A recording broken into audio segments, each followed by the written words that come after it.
시편 145편에 있는 이 찬양이 나의 영원한 고백이 되길 간절히 소원하며 하나님께 올려드립니다.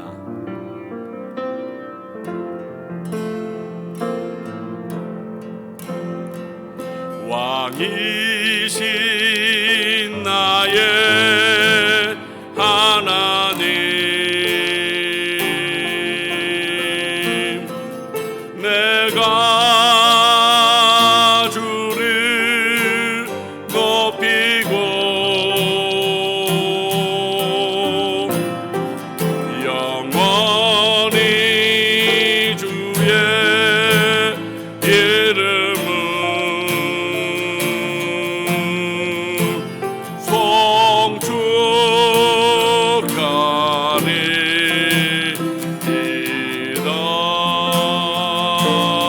왕이신 나의 하나님, 내가 주를 높이고 영원히 주의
세상을 살아가는 동안에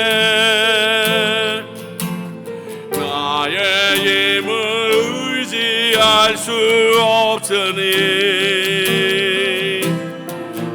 기도하고 낙심하지 말 것은 주께서 참 소망이 되심이라. 하나님의 꿈이 나의 비전이 되고 예수님의 성품이 나의 인격이 되고 성령님의 권능이 나의 능력이 되길 원하고 바라고 기도합니다. 주의 길을 걸어가는 동안에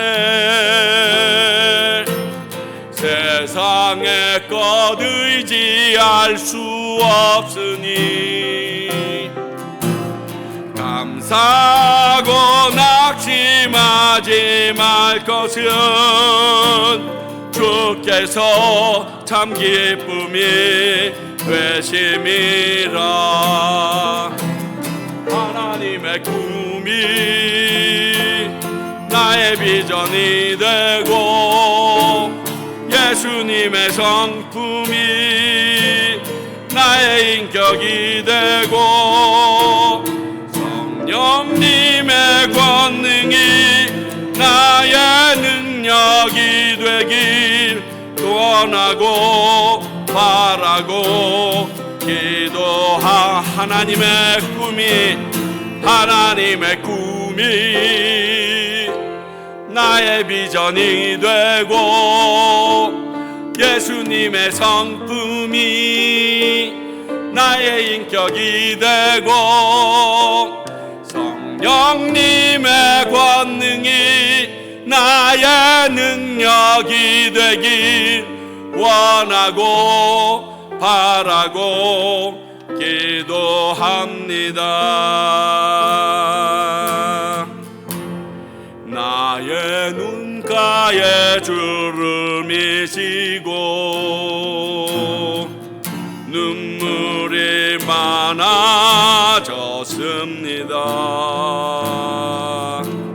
잠시 눈 감고 뜬 것 같은데 어느새 여기 있습니다.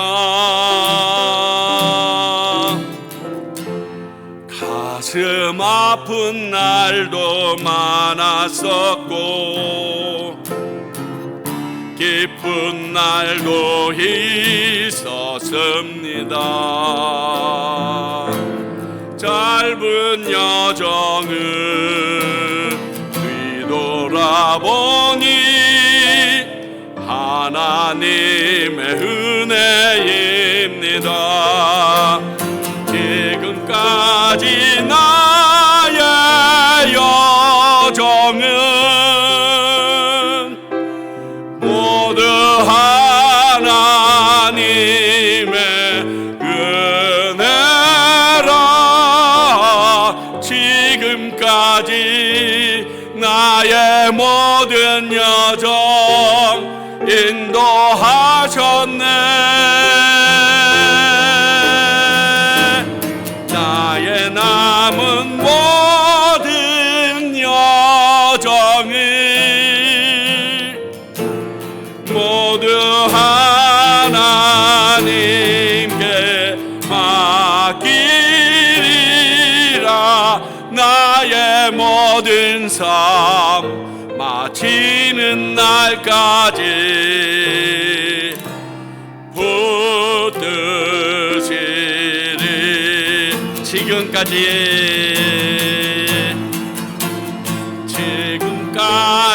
나의 여정은 모두 하나님의 은혜라. 지금까지 나의 모든 여정 인도하셨네. 나의 남은 모든 여정을 모두 하나님께 맡기리라. 나의 모든 삶 마치는 날까지 붙드시리. 우리 같이 한번 기도합니다. 하나님, 나의 남은 모든 생애를 주님이 원하시는 대로 맡기며 갈 수 있는 저희들 되게 해달라고 기도하겠습니다. 하나님 아버지, 그렇습니다. 하나님의 은혜가 없이 우리가 갈 수 없는데 주님, 그 은혜를 저희들이 맛보게 하시고 알게 하여 주시옵소서. 아버지여, 하나님 앞에서 지금까지가 은혜였으면 앞으로도 은혜로 내게 맞춰질 것을 확신하옵나니 아버지, 다른 욕심 우리가 부리지 말게 하시고 하나님께서 주신 그 은혜로 말미암아 우리가 평안함과 온전함을 누릴 수 있는 것을 믿고 나가게 하여 주시옵소서. 오늘 이 예배도 주님의 그러한 손길 안에 이끌림 받게 하여 주시옵소서. 오늘 예배를 위해서 김혜은 집사님 기도해 주시겠습니다.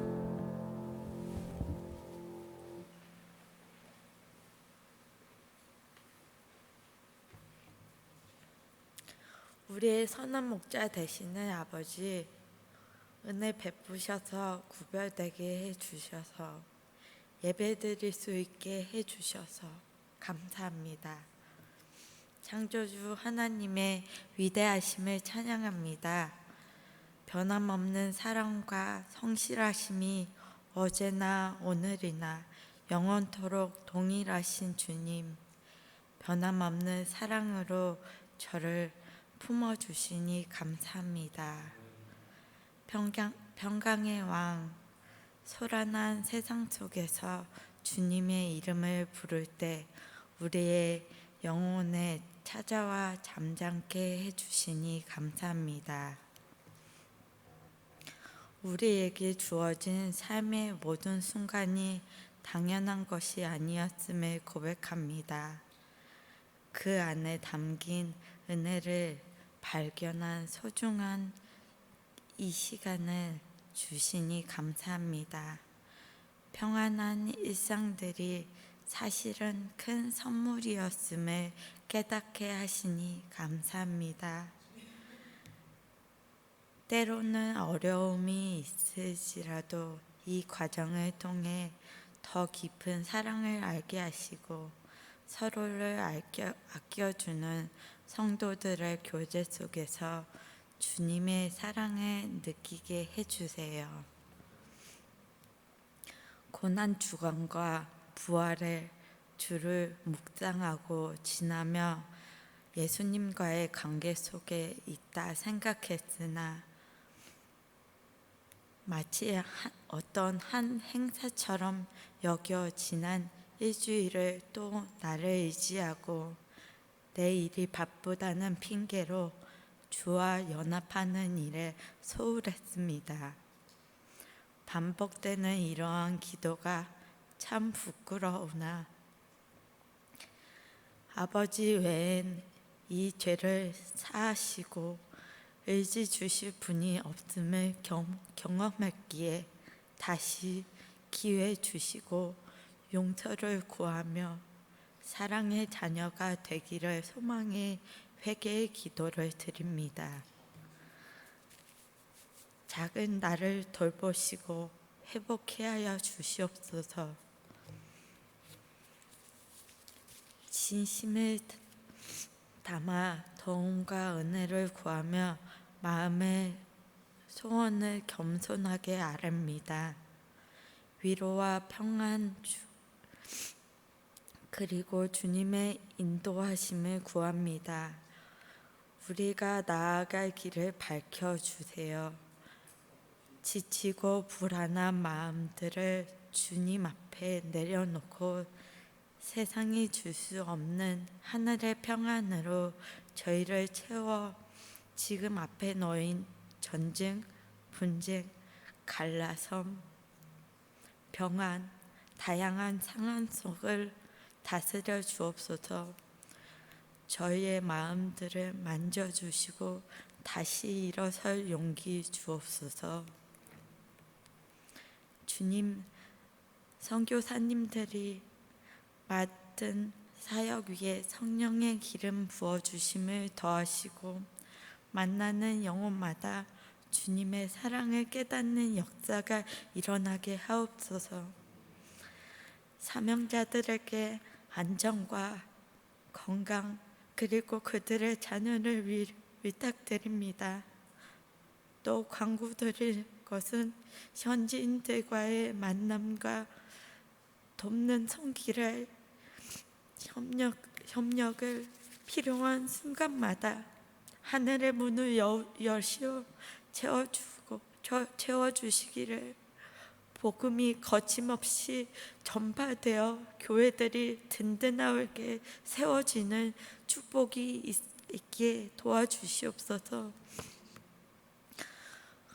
목회자를 위한 중보로 영적 권위와 말씀의 능력을 위해 기도드립니다.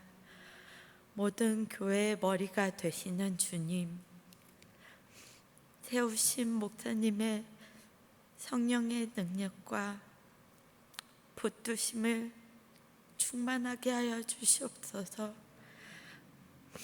많은 사역과 성도들을 돌보는 일로 인해 목사님의 영과 육이 지침에 있어 쉼이 필요할 때 하늘의 평안을 허락하시고 마음의 짐을 주님 앞에 내려놓을 때마다 새 힘을 얻게 하세요.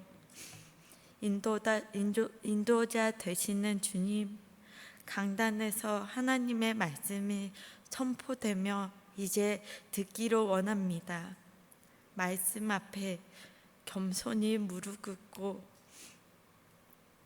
들려지는 말씀에 열매를 맺는 귀한 시간이 될 수 있도록 인도하여 주시옵소서. 내 눈을 열어 주의 율법의 놀라운 것을 보게 하소서.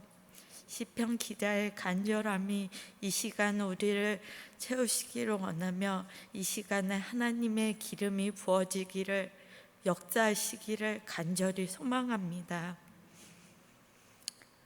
아버지만을 의지하며 이 모든 기도를 주님께 응답받음에 감사드리며 살아가 계시고 역사하시는 귀하신 예수 그리스도의 이름으로 기도합니다. 아멘.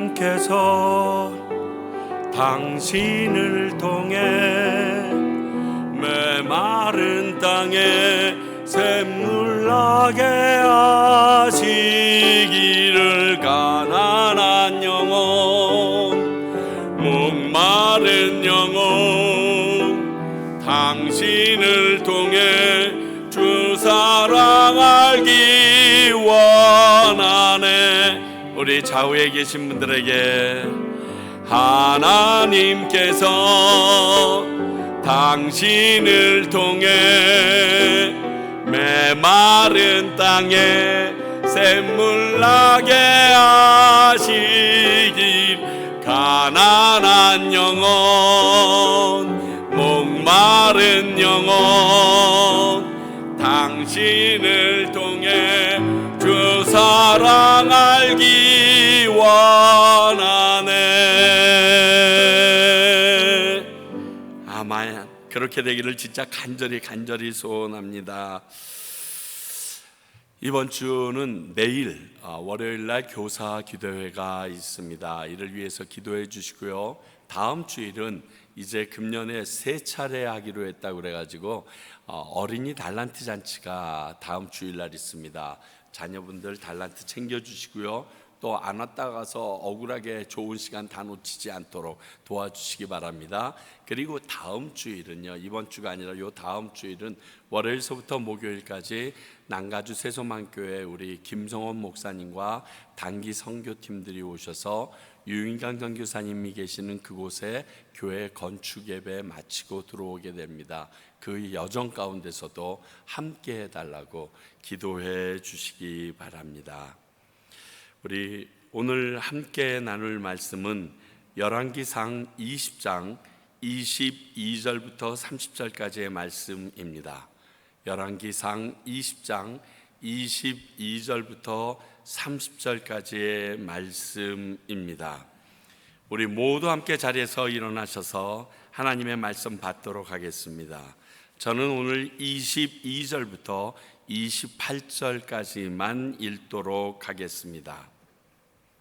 들으시기 바랍니다.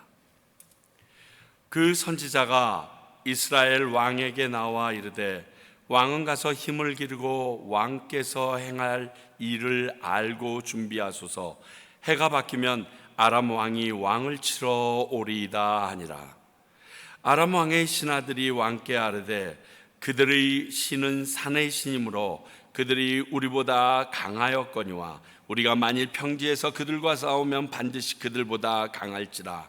또 왕이 이 일을 행하실지니 곧 왕들을 제하여 각각 그곳에서 떠나게 하고 그들 대신에 총독들을 두시고 또 왕의 잃어버린 군대와 같은 군대를 왕을 위하여 보충하고 말은 말대로 병거는 병거대로 보충하고 우리가 평지에서 그들과 싸우면 반드시 그들보다 강하리이다. 왕이 그 말을 듣고 그리하니라.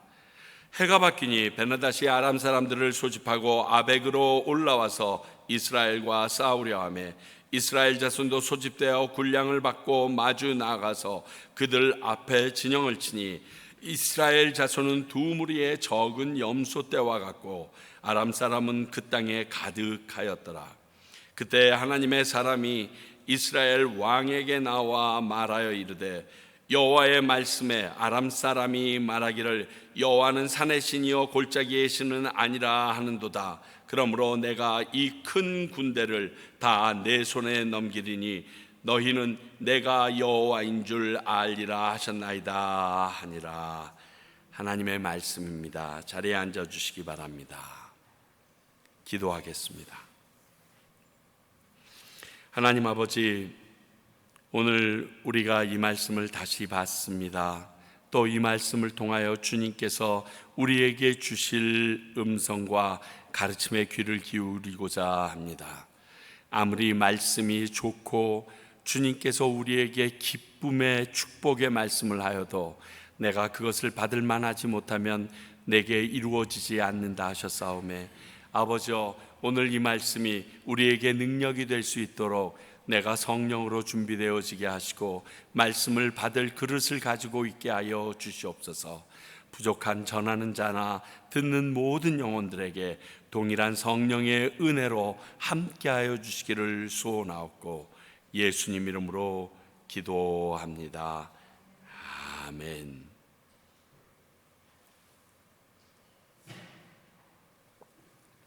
오늘 말씀은 지난번 북이스라엘과 아람이 전쟁을 하고 승리하자마자 이후서부터의 내용이 쭉 전개되어지고 있습니다. 내용이 이렇죠. 승리한 직후에 하나님의 선지자가 해가 바뀌면 또 아람이 쳐들어올 거니까 너희들은 그때를 대비해서 준비하라고 말하고 있습니다. 한편 우세한 전력으로도 많이 패한 그들은 다시 다음 준비에 승리하기 위하여 열심히 전략 회의를 하고 있는 모습이 드러납니다. 분석도 나름대로 하고요. 그리고 해가 바뀌자마자 선지자의 말대로 아람이 이스라엘을 쳐들어옵니다. 그런데 군세를 보니까 이스라엘은 아주 조그만 염소떼 두 무리 정도밖에 안 되어 보이고 그 땅에 가득 찬 게 아람 군대였다라고 표현합니다. 그러나 하나님이 이스라엘과 함께 하심으로 이스라엘이 10만 명이나 되는 아람 군사를 죽이고 베나닷은 놀라서 성읍으로 들어가서 도망가 숨어 있게 되었다고, 결국 아합이 또 승리하게 되었다는 내용이 오늘 말씀입니다. 오늘 다시 아합에게 승리케 하신 하나님의 마음, 또 이를 경험한 아합, 그리고 또 패한 아람의 모습을 통해서 하나님께서 오늘 우리에게 주시는 가르침을 듣고자 합니다. 먼저 22절을 보면 아람이 다시 공격할 것을 알려주신 하나님의 음성이 들립니다. 이스라엘이 하나님이 가르쳐 주신 대로 하여 승리하자 선지자가 아람이 해가 바뀌면 다시 쳐들어올 것을 알려주면서 그에 대비하라라고 분명히 오늘 말씀은 말씀하고 있습니다. 이 말 무슨 의미인가? 첫 번째로 하나님이 또 쳐들어와도 책임지시겠다라는 의미입니다. 그러니까 말씀해 주시죠. 이렇게 다시 공격할 것이라는 것을 하나님이 알려주신 이유는 다음 전쟁에도 하나님이 직접 개입하겠다는 것을 통보하시는 것과 같습니다.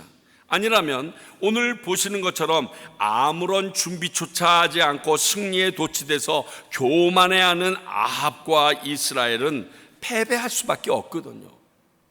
오늘 상황에서 보면 아합이요, 얄밉고 도와주지 말지 하시는 마음이 싹 듭니다. 저런 인생은.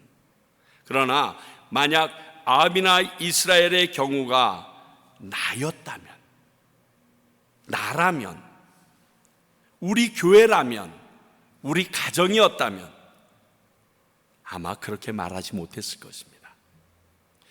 그럼에도 도와주고 이기게 하심에 우리는 분명히 감사하고 기뻐했을 것이기 때문에 그렇습니다. 사랑하는 성도 여러분, 하나님이 나의 생에 간섭하기 시작하는 것을 기뻐하시기 바랍니다. 그분의 충고가 있을 때, 찔리는 말이 내게 다가올 때 감사하시기 바랍니다. 아직도 나를 사랑하시는 하나님이심을 내가 확인하는 순간이기 때문에 그렇습니다. 누군가 간섭하고 충고하는 것은 그분의 관심이 아직 내게 머물러 있다라는 표시입니다. 우리 부모님이 그랬었고, 우리가 우리 자녀들이나 또 하나님께서 내게 맡겨주신 성도님들에게 그렇게 했던 이유입니다. 오늘 하나님은 이런 아합과 북이스라엘 백성을 위하여 이렇게 예언하시면서 내가 다음 전쟁도 간섭할 거야 라고 알려주십니다. 그런데 그럼에도 힘을 기르고 준비하라 이렇게 말씀해 주십니다. 하나님이 책임져 주시지만 그래도 아합과 백성들은 힘을 기르고 다음 전쟁을 준비하라고 권면합니다. 열심히 주님을 의지하지만 너희들 시험 공부해야 돼. 네가 해야 될 일은 열심히 땀을 흘려야 돼. 씨를 심어야 돼. 그래야 거둘 수가 있어. 그런 말씀입니다. 또 기한이 정해져 있지 않다라고 하면 준비하는데 지치고 힘들어 할까봐 정확하게 침략할 날짜까지 알려주십니다. 한계가 있는 거예요. 결승골이 있어요. 그렇게까지 하십니다. 그런데도 아합과 북이스라엘은 아무 준비 없이 나왔는데 염소 2무리 정도라니까요. 승리의 도취에만 있습니다. 엄청난 열세였지만 승리했기 때문에 교만이 아주 충만해져 있는 모습입니다. 물론 하나님이 도와주셔서 승리했다라는 것은 아합도 북이스라엘 백성들도 압니다. 그러나 그러한 아합에게 하나님은 그저 나를 도와주시는 도구 정도로 여겼다고 밖에 느껴지지 않는 겁니다. 왜? 당시 주변 국가들의 신들이 풍요와 승리를 위하여 도와주는 도구로 여겼던 것처럼 아합 역시 여호와께서 나를 도와주는 도구구나, 그 정도 수준으로 맞춘 것입니다. 성도 여러분, 우리가 예수님을 믿는 것은 이런 타 종교의 목적과는 완전히 다릅니다. 우리가 그분의 도구로 사용되어짐으로 하나님의 뜻과 소명을 이루어 나가는 것이 우리 기독교의 신앙이고 믿음입니다. 전혀 반대입니다. 성경에 단 한 번도 하나님이, 예수님께서 우리의 도구가 되어 목적을 이루신 적이 없습니다. 그 반대로 일하신 적은 엄청 많지만 많습니다. 그래서 이러한 충고에도 여전히 하나님을 도구로 부리면 될 걸 뭘 우리가 애써 하는 마음으로 이렇게 아합과 이스라엘은 아무 방비 없이 있었던 것입니다. 그런데 그럼에도 여전히 다음 전쟁에서도 함께 하시라는 하나님의 마음이 있음을 우리에게 보여주십니다. 두 번째 일들은 하나님을 모르는 아람의 신하들의 모습이 23절부터 25절까지 나타납니다. 패배한 아람은 열심히 분석합니다. 우리가 왜 졌을까? 연구하고 또 그 전쟁을 준비하는 모습을 보게 됩니다. 그래서 그런지 실패는 성공의 어머니라, 이렇게 실패가 도리어 우리에게 큰 유익을 가져준다는 의미로 그렇게 말하기도 하는 것 같습니다. 다음을 준비하고 동일한 실수를 반복하고 싶지 않았던 것입니다. 그런데 안타까운 게 하나님에 대해서 너무나 무지한 정보력이라는 거예요. 하나님을 몰라요. 너무 몰라요. 너무 안타깝습니다. 아람 신하들의 잘못된 정보로 그들은 또 한 번의 패배를 맞을 수밖에 없도록 그런 엉터리 정보를 가지고 있습니다. 여러분, 최근에 전쟁을 보셔서 알겠지만 정확한 정보로 단 한 번의 타격으로 모든 작전이 끝납니다. 여기저기 밀고 들어가서 싸움박질하는 거 없습니다. 어디에 누가 있다, 어디에 어떠한 시설이 있다, 그러면 쭉 가서 푹 때리고 끝나요. 그러면 상황이 끝납니다. 꼭 컴퓨터 게임하는 것처럼 실제 전쟁을 그렇게 하더라고요. 그때 중요한 것은 전투 능력도 중요하지만 정보력이라는 것을 우리가 이번 전쟁들을 보면서 확실하게 알게 됩니다. 그런데 오늘 이들은 하나님을 몰라도 너무 모릅니다. 뭐라고 얘기합니까? 하나님은 산의 신이다. 그러니까 산에서 잘 싸운다. 물론 당시의 신들은 자신의 능력을 발산하는 그러한 영역, 흔히 말하는 그 나와바리가 있다는 것을 여러분들과 우리 지지난 시간에 쭉 나열해서 나눴던 적이 있습니다. 그렇지만 그것이 사람이 만들어낸 상상력과 소설이고 신화이지 실제로는 그렇지 않습니다. 그런데 그런 신들과 창조 이전부터 스스로 계셨던 여호와 하나님을 동일하게 여긴 것부터 이들은 큰 실수를 한 것입니다. 이게 레벨이 달라요. 어떤 분이 이렇게 얘기하더라고요. 내가 이 세상을 잘 살려고 했더니 사람, 나를 만든 존재가 있다면 그 존재가 말하는 대로 살면 되겠다는 생각에 모든 종교를 뒤지기 시작했답니다. 그리고 경전을 살펴보는데 경전을 가지고 있는 종교도 그렇게 많지 않더라는 거죠. 그런데 의외로 답이 아주 간단하더라는 겁니다. 그렇게 말한 종교의 경전은 오직 하나, 성경밖에 없어가지고 성경을 읽고 하나님 말씀대로 살면 내가 앞으로 어떻게 살아야 될지 제일 정확히 알겠구나 결정지었다는 거예요. 이런 말이에요. 모든 종교의 경전을 살펴보니까 내가 세상의 창조자이고 내가 사람인 너희를 만들었다라고 얘기하는 것은 성경 딱 하나밖에 없다는 거예요. 그 수많은 경전 중에 그렇게 스스로 창조주고 내가 너희를 만든 자다라고 얘기하는 것이 성경밖에 없다는 거예요. 그러니까 성경만 믿으면 되겠더라고 아주 쉽게 결정했다라는 이야기를 하더라고요. 여러분, 세상에 하나님이 어떠한 분이신지 바로 알리는 것, 그리고 예수 그리스도의 증인으로 부르신 것이 우리가 해야 할 일이라는 것을 기억하십시오. 이렇게 무지하게 사람들이 하나님을 모르고 유리방황하게 되는 것은 우리가 제대로 책임을 감수하지 못했기 때문에 이루어지는 일입니다.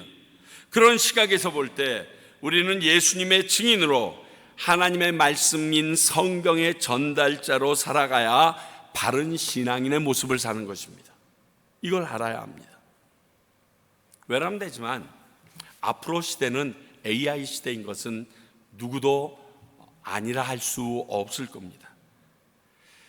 우리가 하나님이 내게 하신 일과 그것을 알게 하신 말씀을 많은 사람들과 공유해야 한다라고 제가 말하는 이유도 AI 시대를 준비해야 되는 우리 크리스찬들의 자세라는 겁니다.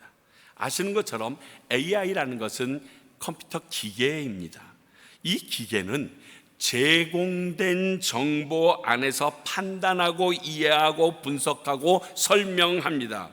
그리고 자기가 그렇게 학습한 것을 조합해서 우리들에게 결과물을 내어놓는 게 AI라는 존재입니다. 그런데 하나님을 믿는 우리들을 통해서 하나님이 하신 놀라운 일들을 전혀 나누지 않고 그냥 그대로 묵혀둡니다. 보통 우리는 겸손해야 된다라는 표현으로 하나님이 하신 일에 대해서, 여러분, 내가 한 일을 알리지 말아야지 하나님이 나에게 하신 일은 나누어야 하는 것이 맞습니다. 또 하나님이 다 아시니까 하고 묻어버리면요, 이러한 일들은 하나님이 하신 일들이 세상에 전해지는 것을 내가 먼저 막아버리는 결과가 됩니다. 하나님이 하신 일이 나만의 감격으로만, 확신으로만 멈추게 하시지 마셔야 되는 게 지금 이 시대입니다. 그래서 큐티 같은 것을 자꾸만 서로 나누고, 그리고 컴퓨터에 올리고, 그리고 우리가 같이 나누었던 하나님이 내게 역사하셨던 일들을 고백하는 것은요, 이 세대 AI 시대가 교육하도록 하나님이 어떤 분이신지, 하나님이 어떠한 능력을 소유하고 계신지, 성경이 하나님을 어떻게 표현했고 그것이 세상에서 어떠한 결과로 드러나는지 그들을 교육시켜야 될 의무가 우리 크리스찬들에게 있는 것입니다. 그리 되면 결국 하나님이 어떤 분이신지 세상은요 알 방법이 없는 거예요. 우리가 입 꾹 다물고 있으면. 어떤 분들은 그러한 간증 집회를 통해서 좀 과장된 모습과 잘못된 내용 때문에 힘들어하는데, 그것도 정보 전달이 가지고 있는 잘못된 폐단의 하나이지 절대 잘못만이 아니라는 것입니다. 그분이 어떤 분이시고 어떤 능력이 있고 성경이 얼마나 정확한 능력인지 세상 사람들은 전혀 알 수 있는 방법이 없습니다. 결국 하나님의 능력이나 그분에 대해서 모르면 사람들이 AI를 통해서 하나님이 어떤 분이시지, 예수님이 어떤 분이지, 기독교가 어떤 종교지 하고 치면 오늘 아람의 신하들처럼 엉뚱한 소리만 하게 되어 있는 거예요. 그리고 그것이 하나님인 줄 알고 그게 기독교인 줄 알고 타부시하는 것이 세상 사람들이 되게 됩니다. 여러분, 그러니까 하나님에 대한 정보는 우리가 증인으로서 끊임없이 세상 사람들에게 알려야 되는 것이 부름받은 우리들의 소명 중에 하나라는 것을 기억하십시오. 그리고 이 하나님을 모르는 아람의 신하들로 인하여 그들의 이러한 열심이 헛것이 되었다는 것을 확인하게 됩니다. 그런 잘못된 정보 위에 쏟은 그들의 열심은요 당연히 헛것이 될 수밖에 없죠. 이거랑 똑같아요. 열심히 밤새워서 시험 공부를 합니다. 근데 범위를 잘못 알았어. 이거랑 똑같아요. 정말 얼마나 황당한지 몰라요. 저도 그런 경험이 한 번 정도 있었거든요. 이거 할 수 있는 게 없는 거예요. 이름 세 자 썼더니 더 이상 진행할 수 있는 게 없는 거예요.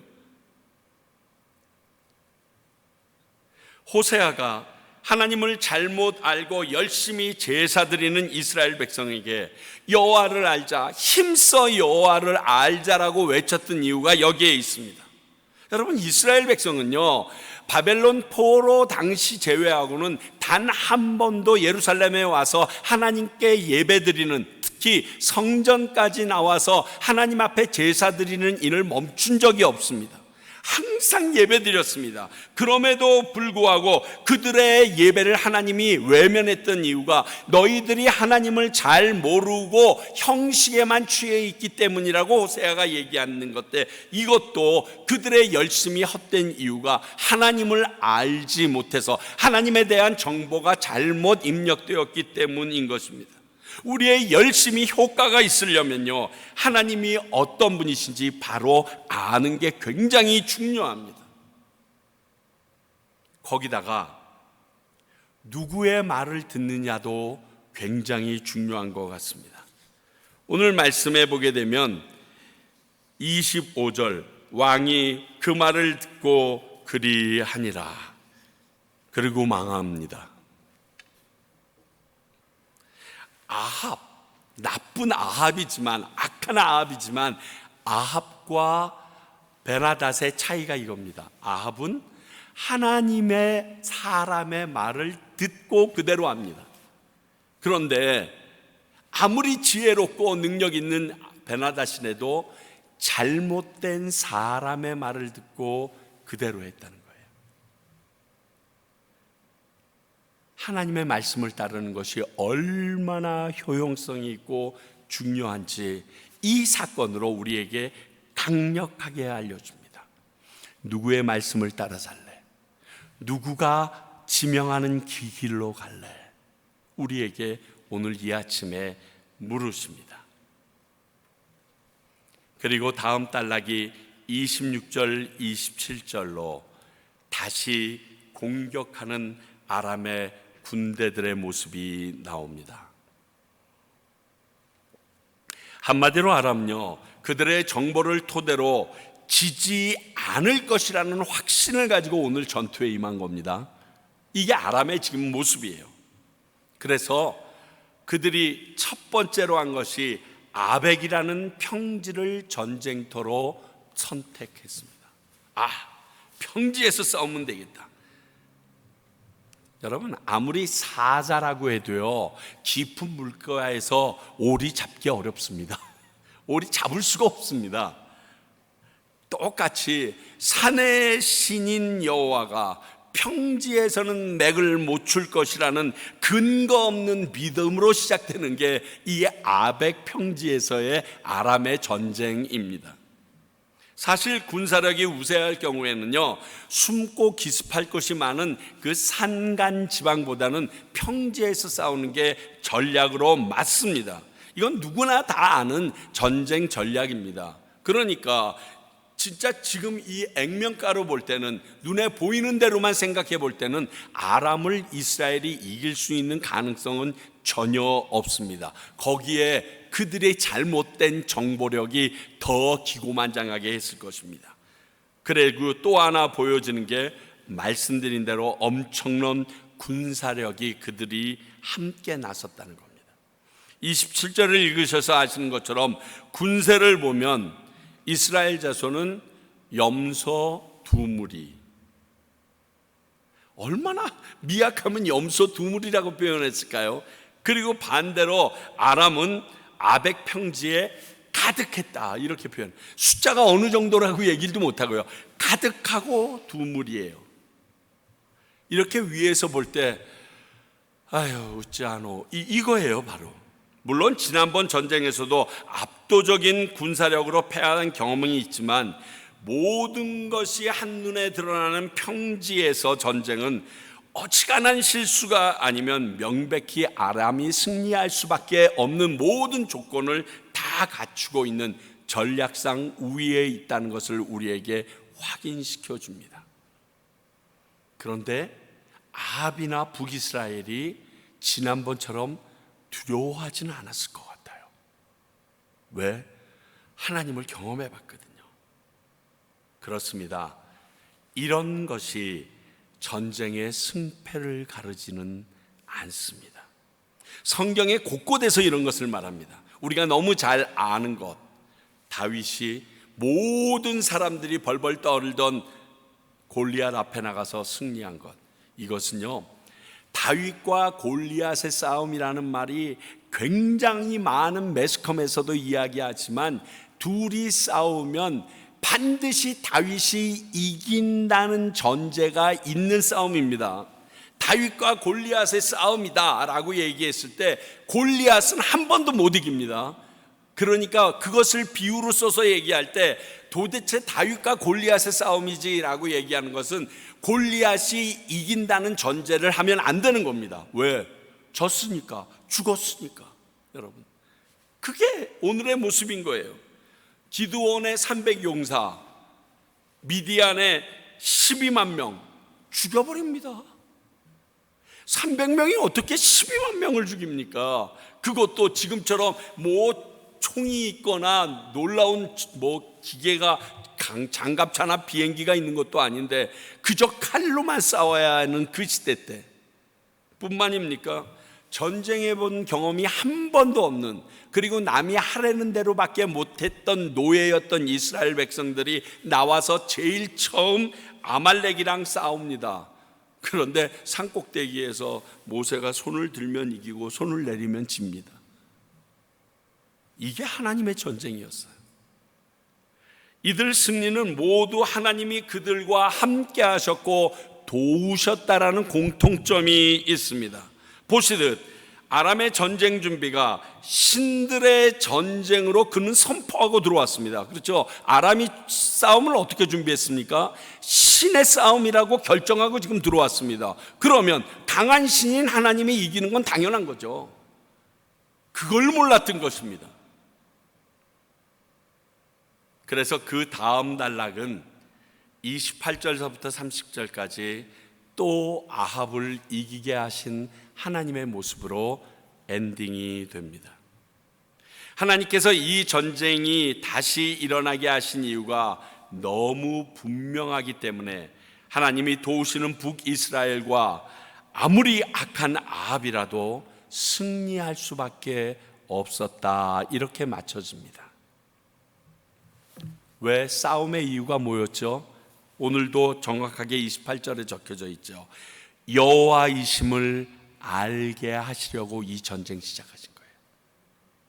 이것이 두 번째 전쟁에서도 하나님의 첫 번째와 동일한 목적으로 시작된 전쟁입니다. 그런데 여러분 28절 말씀을 잘 읽어보면 이번에도 하나님의 사람이 내가 여호와인 줄 알게 하리라고 했던 그 대상이 아람입니까? 아니면 너희입니까?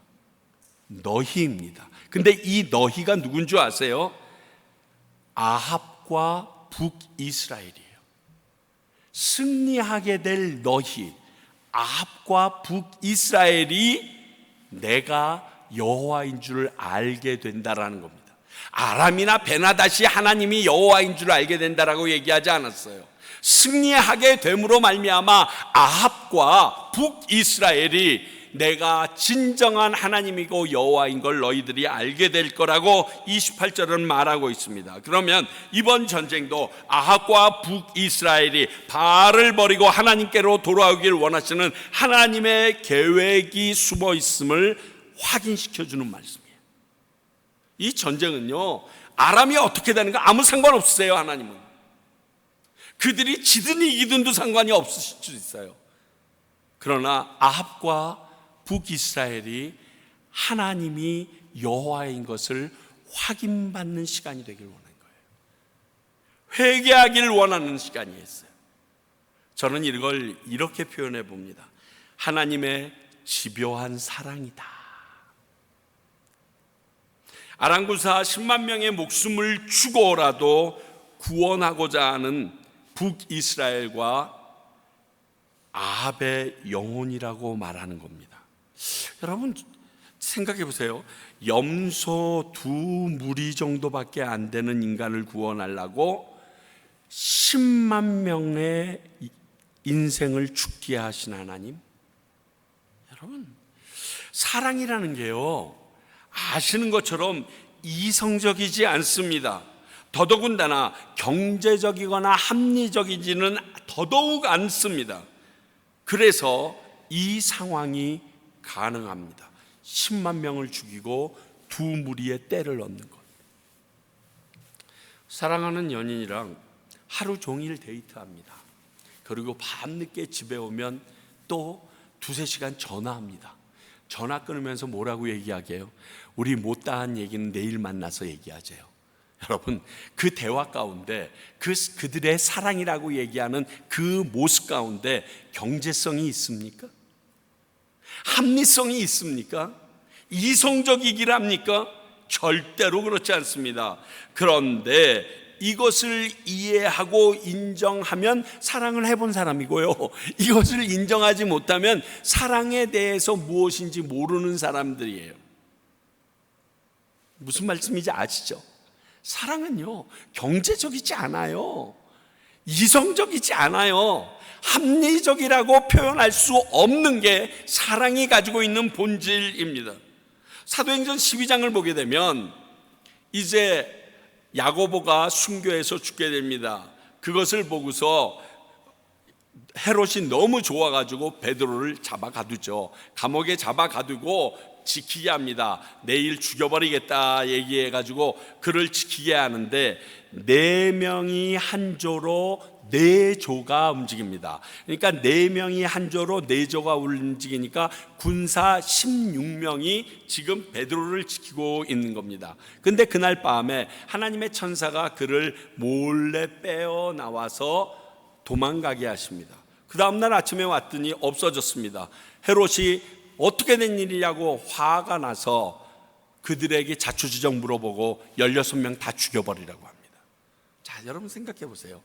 16명의 사람을 죽이면서 한 명 베드로를 살리는 것이 하나님 앞에서 사랑이라고 얘기하는데 그 사랑이 합리적입니까? 경제성이 있습니까?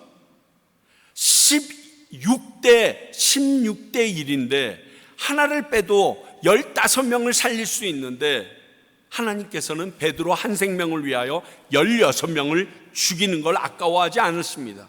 이게 하나님의 사랑의 방식입니다. 그래서 하나님의 백성으로 선택받은 우리를 향한 하나님의 사랑이 이와 같다라고 얘기를 하니까 세상 사람들은 하나님이 잔인하다고 얘기하고요, 이성적이지 않고 독재자 같다라고 얘기합니다. 자, 그럼 제가 여러분들에게 질문합니다. 우리가 이런 말할 자격이 있는가? 우리가 하는 사랑이라는 그 명맥하에 하는 행위들을 보면 우리가 그럴 자격이 있는가? 우리 삶을 한번 돌아보시면 됩니다. 특히 나나 내 것, 내 소유, 내 가족에 대해서는요 굉장히 자기중심적이고 이기적인 게 우리 인생들입니다. 그리고 그런 자신을 옹호하면서 나는 그래도 된다라고 막 성질까지 부립니다. 그런데 이런 우리가 내 사람을 지키시는 하나님 앞에, 여러분, 오늘 아합이 북이스라엘 백성이 베드로가 만약 나였다라면, 내가 사랑하는 내 가족이었다면, 내 자식이나 내 아내나 내 남편이었다면, 하나님, 당신의 계산 방법은 틀리셨습니다. 그리고 본인이 나가 죽거나 아내 등 떠밀고 자식 등 떠밀러 죽이게 할 사람이 있으십니까? 없을걸요? 하나밖에 없는 외아들 예수님을 고난과 조롱 속에 그토록 고통스럽게 죽이심으로 우리의 영혼을 구원하시려 했던 하나님의 사랑이라면 차라리 나와 내 가족을 죽이시지 왜 그러셨어요? 라고 말할 수 없을 겁니다. 그분의 사랑의 정도와 그 기품이 우리가 아는 것 이상이기 때문에 그렇습니다. 여러분들에게 권면합니다. 하나님을 진심으로 사랑하십시오. 오직 이것을 원하시는 게 하나님이십니다. 그분을 우리가 100% 사랑함으로 다가오기를 기다리십니다. 이성적, 경제적, 합리적 말고 온전한 사랑으로 그분에게 다가가기를 원하십니다. 우리 한번 주님을 그렇게 좀 사랑해 보시겠어요? 내가 주님을 사랑하지 않는 것 같아서 막 금식하고 애절해 보셨으면 좋겠어요. 그분을 보지 않으면 죽을 것 같아가지고 시간이 될 때마다 그분 보려고 막 기도하게 됐으면 좋겠어요. 그분의 음성을 듣지 않으면 미칠 것 같아서 순간순간 시간 날 때마다 성경책을 들춰서 그분의 음성을 들으려고 노력하는 우리들의 모습이 되었으면 너무 좋겠어요. 물론 맡겨진 일을 포기하고 등한시하라는 거 아닙니다. 그렇게 하지 않아도 우리에게 얼마나 많은 시간이 있습니까? 여러분 핸드폰 보는 시간 하루에 아무리 적어도 1시간 이상이 됩니다. 의미 없이 메시지를 확인한 게 아니라 그냥 의미 없이. 그게 현대인들이에요. 하나님을 사랑한다라면 우리가 그 시간과 그 정성을 하나님께로 드리자는 거예요. 오늘 이런 하나님의 사랑을 몰라준 아합이 너무 안타깝고요, 그 사랑을 끝끝내 외면한 북이스라엘이 조금 밉습니다. 온 마음으로 주를 바라며 나의 사랑 고백하리라. 나를 향한 주님의 그 크신 사랑 간절히 알기 원해. 주의 은혜로 용서하시고 나를 자녀 삼아 주셨네. 나의 사랑 고백하리라. 나의 구주 나의 친 주의 은혜로 용서하시고 주의 은혜로 용서하시고 나를 자녀 삼아 주셨네. 나의 사랑 고백하리라.